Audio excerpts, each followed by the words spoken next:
And then the human soldier looked at the plasma burn in his armor, turned to his commanding officer and said, "Sir, I think I need a band-aid." They both laughed, while under heavy fire. High Commander Kraz-Tull's tentacles writhed in distress as he addressed the Galactic Council. I watched from my observer's pod, trying to maintain my professional composure despite the amusing display. As the designated Xenoanthropologist for the Galactic Council and official ambassador to Earth, I, Vex, had seen this reaction countless times.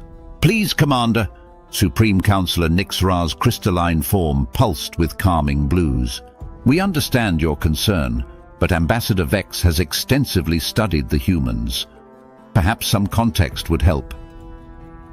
All eyes, sensory organs and various perception apparatuses turned to my pod.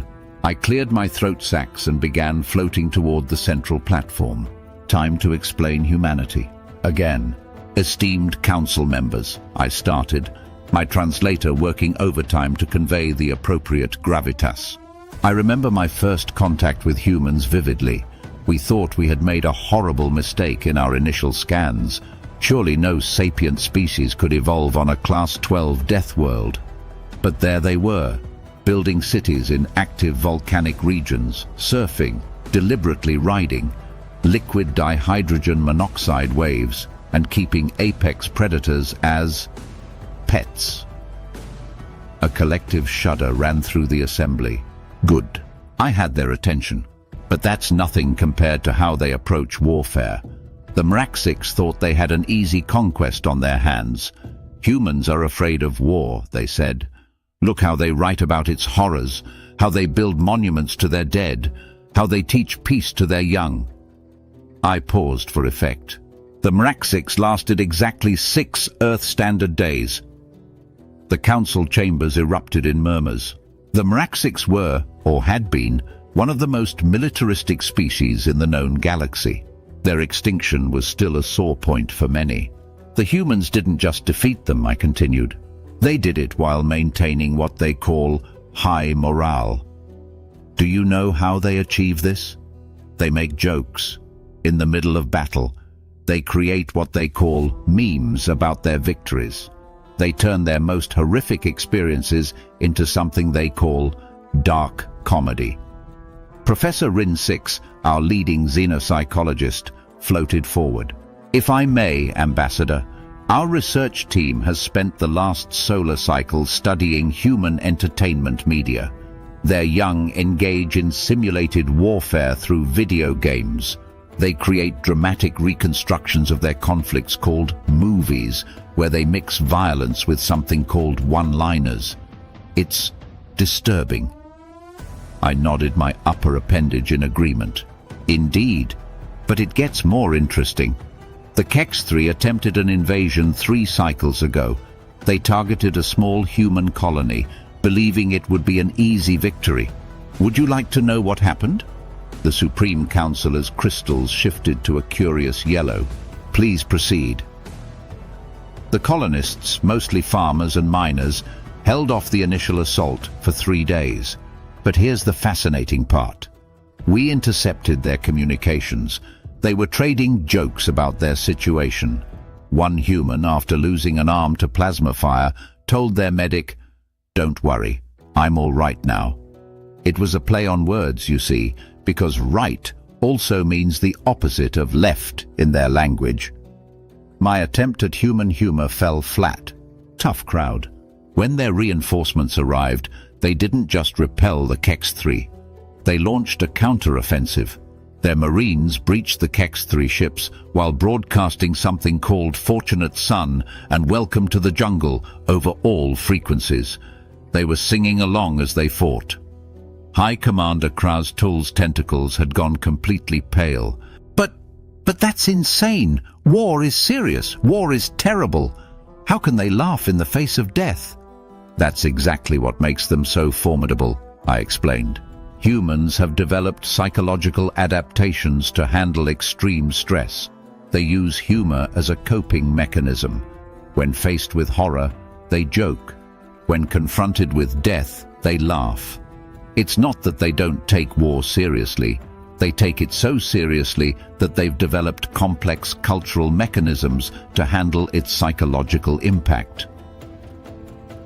I brought up a holographic display showing human combat footage. Watch this squad of human Marines. They're pinned down by heavy fire.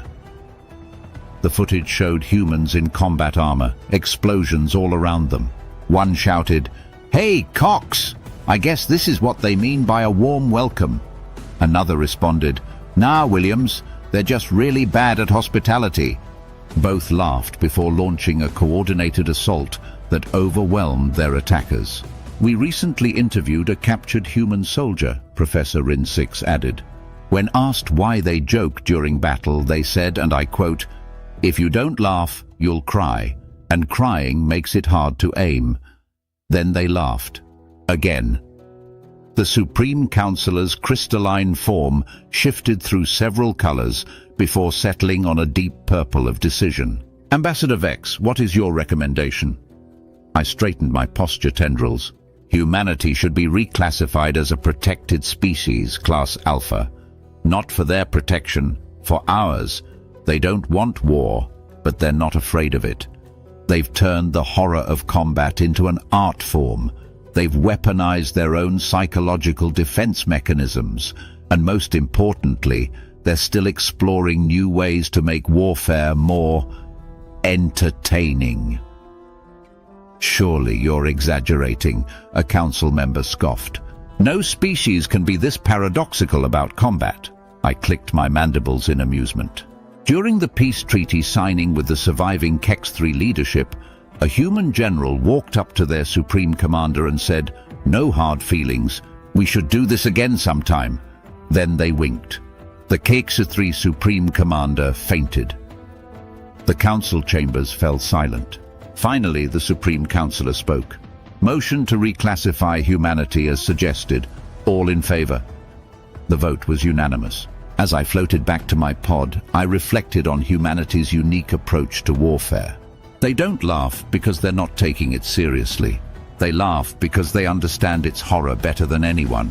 They laugh because they've learned that humor is a weapon as powerful as any plasma cannon. The humans have a saying, "He who laughs last, laughs best."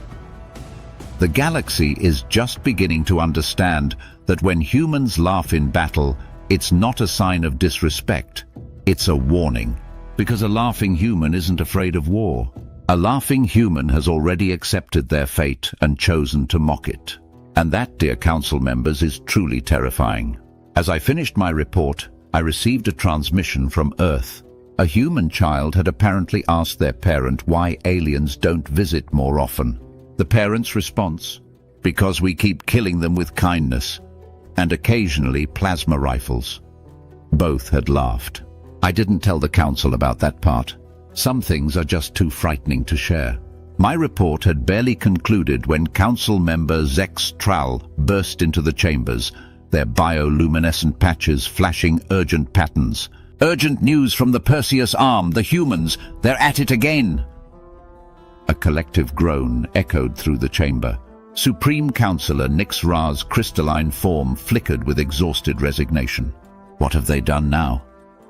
The Drachnid pirates attempted to raid their outer colony on Proxima B. Kx'thri's voice quivered. The humans, they turned it into a sport. I leaned forward in my pod, suddenly very interested. The Drachnids were notorious for their ruthlessness. Surely even humans would take them seriously. The holographic display activated, showing footage from the raid. A group of heavily armed Drachnid warriors had cornered several human colonists in what appeared to be a hydroponics facility. Standard tactics would suggest surrender, or at minimum, terror. Instead, one of the colonists, a female designated Sarah Chen, according to our records, picked up a gardening tool and said, "Hey guys, looks like it's time to take care of some space weeds."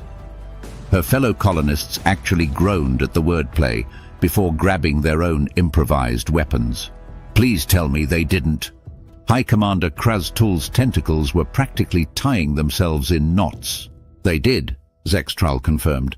They started rating each other's combat effectiveness with numerical scores, like their Olympic Games. They were giving bonus points for, and I quote, style and presentation. The footage continued, showing the colonists efficiently dispatching the Drachnid raiders while shouting encouragement and jokes. "Hey Chen, that's only an 8.5. You didn't stick the landing."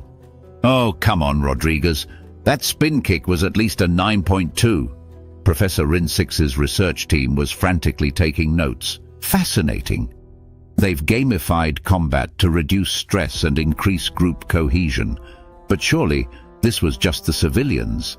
Their actual military response must have been more conventional. I checked the incoming data and had to suppress a laugh of my own. About that. When their Space Force arrived, they were broadcasting something called Space Jam on all frequencies. Their commander opened communications with the Drachnid flagship by saying, "Knock, knock." They didn't respond with, "Who's there?" did they?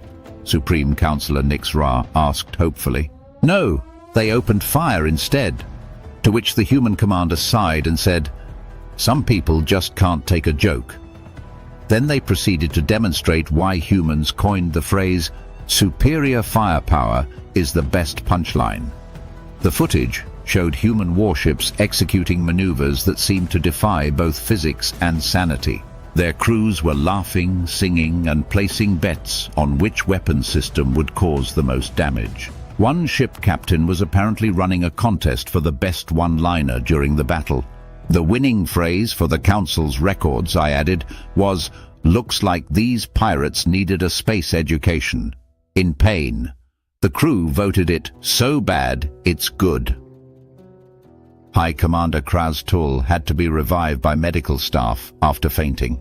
When conscious again, he asked the question everyone was thinking. How do we stop them? Stop them? I clicked my mandibles in amusement. Commander, you're asking the wrong question. The real question is, how do we make sure they never feel the need to stop us? I brought up another display, this one showing human historical records. Consider this. Humans have a long tradition of turning their most feared enemies into figures of fun. They create what they call comedies about serious subjects. They joke about their own mortality. They named one of their most devastating weapons Big Boy, which roughly translates to large child in Galactic Standard. Professor Rin-Six interjected, "Their military vessels follow the same pattern. They have a stealth ship class called Ghost, but they painted Boo on its hull in what they call glow-in-the-dark paint." Precisely, I continued. And now they're teaching these habits to their children. Human young are encouraged to play games involving tactical thinking, strategic planning, and resource management. But they make it fun. They turn it into entertainment. The council chambers erupted in concerned murmuring. Supreme Councilor Nix-Ra's crystals shifted to a deep blue of contemplation. Ambassador Vex, you've studied them the longest. In your professional opinion, are they sane? I considered the question carefully. By our standards, absolutely not. But their insanity is precisely what makes them so formidable. They've taken the most horrific aspects of existence and turned them into sources of entertainment and bonding. They've weaponized their own psychological peculiarities. Case in point, I added, bringing up one final piece of footage. After the Drachnid incident, the colonists threw what they call a party. They recreated the battle in something they call a charades game. Then they gave out trophies for most creative use of agricultural equipment in combat and best battle cry. The winner was "Let us show you how we fight," another play on words, as they were in a hydroponics facility. The council sat in stunned silence. Finally, Supreme Councilor Nix-Ra spoke. Add an addendum to the protected species classification. Any species considering hostile action against humans must first watch 24 hours of human comedy movies about war. If that doesn't dissuade them, They deserve what happens next. As the council session ended, I received another transmission from Earth. A human kindergarten class had done a project about the Drachnid incident. They had drawn pictures of the battle and written stories about it. One child's story began. The bad space pirates thought they were scary, but my Aunt Sarah showed them that humans are scarier. Also, she says her garden never grew better than after using pirate fertilizer. The end. I archived that transmission under Classified, Too Disturbing for General Council. Sometimes the best way to protect the galaxy is to keep certain truths hidden, like the fact that human children draw smiley faces on pictures of battleships, because nothing is more terrifying than a species that teaches its young to laugh in the face of death. And humans? They're teaching their children to point at death and say, "Your shoelaces are untied."